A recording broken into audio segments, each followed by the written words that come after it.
നമ്മൾ വളരെ റീസെൻ്റ്ലി ഒരു വീട് വാങ്ങി. അപ്പോൾ വീട് വാങ്ങിയപ്പോൾ നമ്മൾ ഹോം ഇൻസ്പെക്ഷൻ നടത്തി. ഹോം ഇൻസ്പെക്ഷൻ നടത്തിയപ്പോൾ നമ്മുടെ അടുത്ത് പറഞ്ഞു ഡക്റ്റ് ക്ലീൻ ചെയ്യണം, ഒത്തിരി ഇപ്പോൾ കാലയെ ക്ലീൻ ചെയ്യട്ടെ എന്ന് പറഞ്ഞപ്പോൾ നമ്മൾ റീസെൻ്റ്ലി വേറൊരു വീഡിയോ കണ്ടു, ഇത് ക്ലീൻ ചെയ്യണോ എന്നുള്ളത് ഫോൺ വെച്ച് നമുക്ക് നോക്കാം എന്താ അവസ്ഥ എന്നുള്ളതെന്നേ. അപ്പോൾ നമ്മൾ ജസ്റ്റ് ഫോൺ വെച്ച് നോക്കാൻ പോകുന്ന കേട്ടോ. അപ്പോൾ ഞാൻ എൻ്റെ മൊബൈൽ ഫോൺ ഫ്ലാഷ് ഓൺ ആക്കിയിട്ട് താഴേക്ക് ഇറക്കി നോക്കുകയാണ്.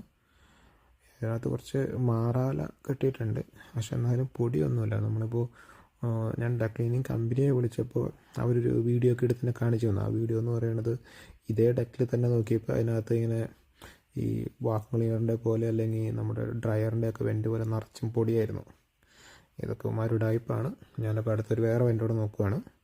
ഇത് ക്ലീൻ ചെയ്യേണ്ട ആവശ്യമില്ല കേട്ടോ, ജസ്റ്റ് ആ പുറമെ കാണുന്ന അതിപ്പോൾ പൊടിയൊക്കെ വീഴുന്ന നമ്മുടെ ഈ ഇതിൻ്റെ ഈ വെൻറ്റിക്കടെ അതൊന്നൊരു തുണി വെച്ച് തുടച്ചു കൊടുക്കേണ്ട ആവശ്യമുള്ളൂ, അല്ലാണ്ട് ക്ലീനിങ് ചെയ്യേണ്ട ആവശ്യമില്ല. അതിപ്പോൾ രണ്ടാമത്തെ നോക്കുന്നു, അതും